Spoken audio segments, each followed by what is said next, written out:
Yes student, हम मानवीय करुणा की दिव्य चमक पाठ पढ़ रहे थे। आज हम इसी को आगे बढ़ाते हुए पढ़ रहे हैं कि फादर बुल्के जो थे वो अपनी जन्मभूमि रेम्स चैपल छोड़कर आए थे, और जब लेखक उनसे उनके परिवार के विषय में पूछते हैं तो वो अपने परिवार का विवरण देते हुए बताते हैं सब। और फिर आगे पढ़ते हैं। भारत जाने की बात क्यों उठी? लेखक ने उनसे पूछा कि आपके मन में रेम्स चैपल को छोड़कर भारत में जाने की बात क्यों उठी? फादर बुल्के कहते हैं, नहीं जानता, बस मन में यह था। उनकी शर्त मान ली गई और वह भारत आ गए। पहले जेसुइट संघ में 2 साल पादरियों के बीच धर्माचार की पढ़ाई की, और फिर 9 से 10 वर्ष दार्जिलिंग में पढ़ते रहे। कलकत्ता में उन्होंने बीए किया और इलाहाबाद से एमए किया। उन दिनों डॉक्टर धीरेन्द्र वर्मा हिंदी विभाग के अध्यक्ष थे। शोध प्रबंध प्रयाग विश्वविद्यालय के हिंदी विभाग में रहकर 1950 में पूरा किया रामकथा, यानी शोध, यानी उन्होंने थीसिस लिखी, यानी पूरा एक रिसर्च किया रामकथा के ऊपर। उन्होंने रामकथा की उत्पत्ति और उसका विकास किया। परिमल में उनके अध्याय पढ़े गए थे, यानी परिमल एक संस्था का नाम है जहाँ पर साहित्य पर विचार किया जाता था, गोष्ठियाँ आयोजित की जाती थी। फादर ने मातरलिंग के प्रसिद्ध नाटक ब्लू स्टार का रूपांतरण भी किया। रूपांतरण कहते हैं ट्रांसलेशन, नील पंछी के नाम से। ब्लू बर्ड का ट्रांसलेशन किया नील पंछी के नाम से। बाद में वे सेंट जेवियर्स कॉलेज रांची में हिंदी तथा संस्कृत विभाग के विभागाध्यक्ष हो गए, और यहीं उन्होंने अपना प्रसिद्ध अंग्रेज़ी हिंदी कोश तैयार किया और बाइबल का अनुवाद भी किया। और वहीं बीमार पड़े, पटना आए, दिल्ली आए और चले गए।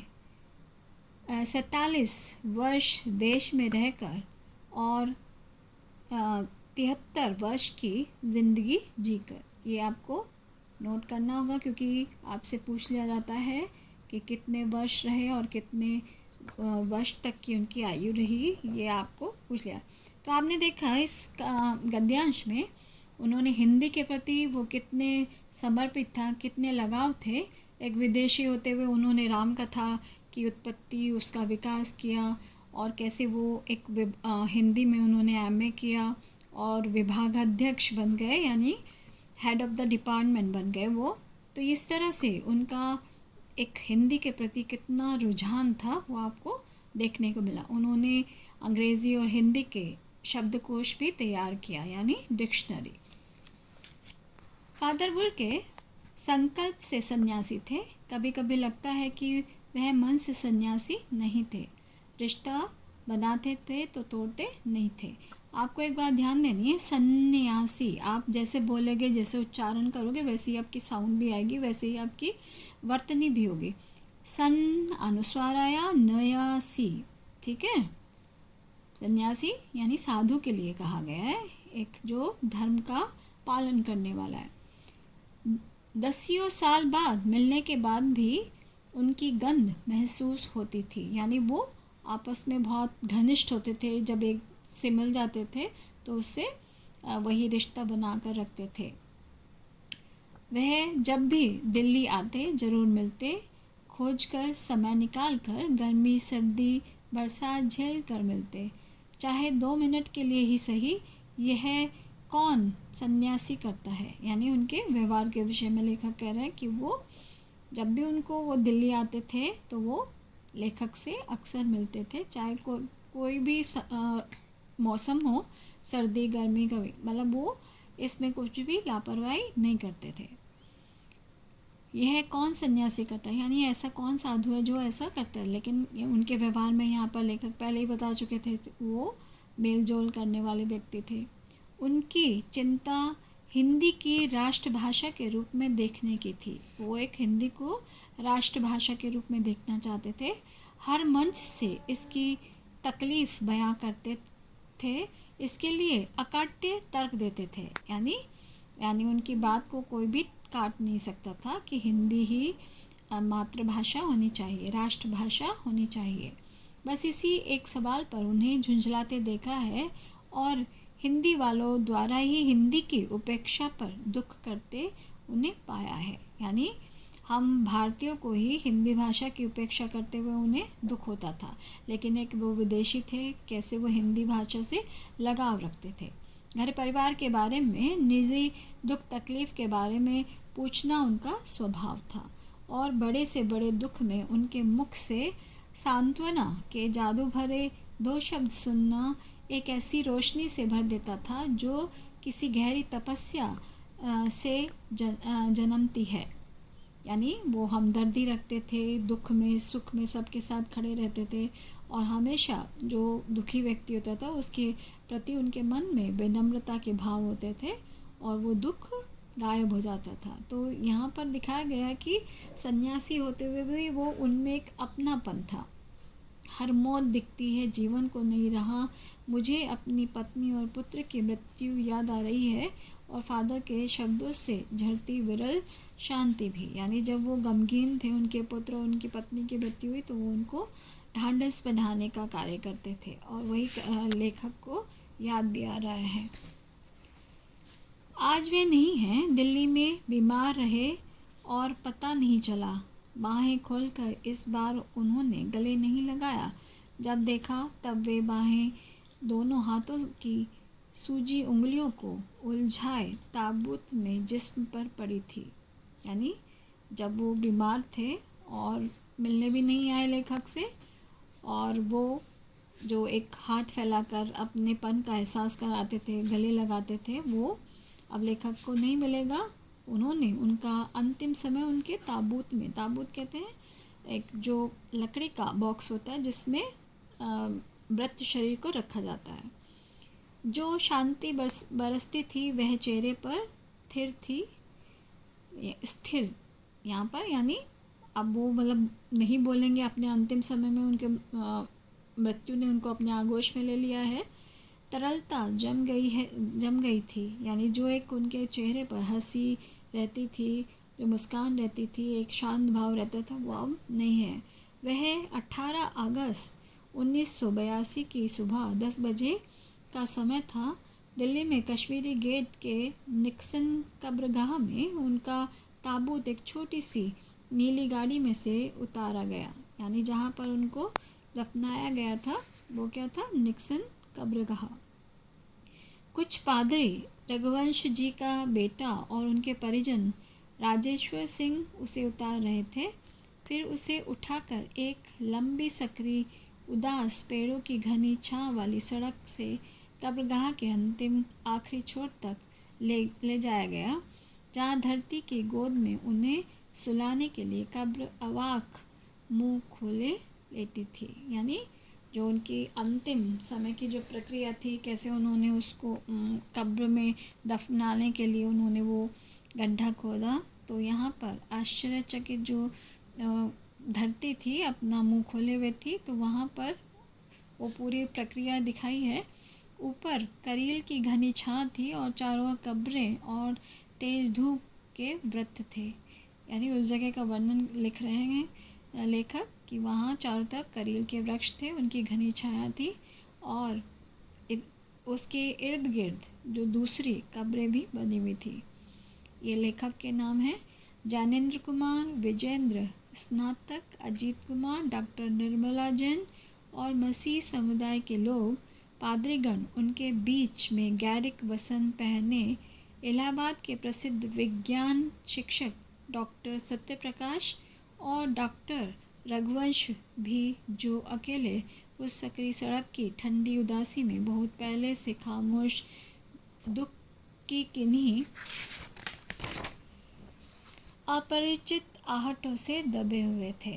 तो यहाँ पर ये सारे जो हमने नाम पढ़े हैं वो हिंदी साहित्य से जुड़े लोग हैं। मसीह समुदाय कहते हैं जो ईसाई धर्म के लोग हुए, यानी उनकी अंतिम शव यात्रा में ये सभी लोग शामिल हुए। सिमट आए थे कब्र के चारों तरफ, यानी वो सब लोग कब्र के चारों ओर इर्द गिर्द खड़े हो गए थे। फादर की देह, देह में शरीर, पहले कब्र के ऊपर लेटाई गई। मसीह विधि से अंतिम संस्कार शुरू हुआ। रांची के फादर पास्कल तोयान के द्वारा, यानी उनके जो अंतिम संस्कार था वो किसने किया था? फादर पास्कल तोयान ने। ये हर धर्म का अपना अपना एक संस्कार होता है, अपने अपने धर्म के अकॉर्डिंग सभी ये अंतिम संस्कार करते हैं। तो यहाँ पर जो फादर थे वो क्या थे? ईसाई धर्म के थे। तो मसीही परिवार के अनुसार उनका अंतिम संस्कार किया गया। उन्होंने हिंदी में मसीही विधि से प्रार्थना की। फिर सेंट जेवियर्स के रेक्टर फादर पास्कल ने उनके जीवन और कर्म पर श्रद्धांजलि अर्पित करते हुए कहा, फादर बुल्के धरती में जा रहे हैं, इस धरती से ऐसे रत्न और पैदा हों। यानी जब हम किसी को अंतिम विदाई देते हैं तो उसके प्रति हम कृतज्ञता अपनी ज्ञापित करते हैं, आभार व्यक्त करते हैं। तो उसी प्रकार यहाँ पर फादर पास्कल ने भी उनको श्रद्धांजलि अर्पित करते हुए उनके प्रति जो शब्द थे वो कहे कि ऐसे रत्न और पैदा होने चाहिए, क्योंकि उनका स्वभाव, उनका व्यवहार, उनका जो देश के भारत के प्रति जो समर्पण था वो देखने को मिलता है। डॉक्टर सत्यप्रकाश ने भी अपनी श्रद्धांजलि में उनके अनुकरणीय जीवन को नमन किया। यानी सब लोग ऐसे व्यक्ति के प्रति अपने शब्दों के माध्यम से श्रद्धांजलि अर्पित करते हैं। तो बारी बारी से सभी ने उनके प्रति अपने जो सद्भाव थे उनको व्यक्त किया। फिर देह कब्र में उतार दी गई, यानी उनकी देह को, उनके शरीर को उस कब्र में रख दिया गया। मैं नहीं जानता इस सन्यासी ने कभी सोचा था या नहीं कि उसकी मृत्यु पर कोई रोएगा, लेकिन उस क्षण रोने वालों की कमी नहीं थी। नम आँखों को गिनना स्याही फैलाना है। यहाँ पर लेखक का कहने का तात्पर्य है कि ऐसे मनुष्य के प्रति हर कोई संवेदनशील हो जाएगा, उनके आँखों में आंसू आ जाएंगे। तो ऐसे लोगों की गिनती करना क्या है? स्याही फैलाने का कार्य है। यह एक मुहावरा है, यानी गिनकर हम उनकी उपेक्षा कर रहे हैं। इस तरह हमारे बीच से वह चला गया जो हम में से सबसे अधिक छायादार, फल फूल गंध से भरा और सबसे अलग सबका होकर सबसे ऊंचाई पर मानवीय करुणा की दिव्य चमक में लहराता खड़ा था। यानी यहाँ पर ये शब्द लेखक ने फादर बुल्के के लिए कहे हैं कि वो, क्योंकि सबके प्रति वो बड़े होने का एक अपना आशीष देते थे, तो यहाँ पर उनको छायादार, फल फूल गंध से भरा बताया गया है। यानी जो परिवार के बुज़ुर्ग लोग होते हैं, जब तक वो अच्छा व्यवहार करते हैं तो बाकी लोग भी अच्छा व्यवहार करते हैं, उनका परिवार फलता फूलता है और वो सबके होकर, यानी सबके मन में उनका वास था, सब कोई उनका सम्मान करते थे और इसीलिए लेखक ने उनको मानवीय करुणा की दिव्य चमक कहा है। यानी वे ऐसे मनुष्य थे, उनके मन में सबके प्रति दया भाव झलकता था, जिसकी स्मृति की याद हम सबके मन में जो उनके निकट थे किसी यज्ञ की पवित्र आग की आँच की तरह आजीवन बनी रहेगी। यानी उनकी जो याद थी, उनके जो कर्म थे, उन्होंने जो देश के प्रति, हिंदी के प्रति जो सम्मान किया था, वो क्या है? एक यज्ञ की पवित्र अग्नि, अग्नि मीन्स आग, और उसका प्रकाश आज भी आजीवन भर रहेगा। यानी आज भी हम उनके ज्ञान से संचित रहेंगे, सींचे जाएंगे। मैं उस पवित्र ज्योति की याद में श्रद्धानत हूँ। तो यहाँ पर सर्वेश्वर दयाल जी कहते हैं कि मैं उस पवित्र जो प्रकाश रूप फादर बुल्के हैं, उनकी याद में मैं श्रद्धानत हूँ, यानी श्रद्धा से उनको नमन करता हूँ। तो आपने देखा फादर बुल्के के विषय में, आपको उम्मीद है समझ आ गया होगा। इसी के साथ हम विराम लेते हैं। धन्यवाद।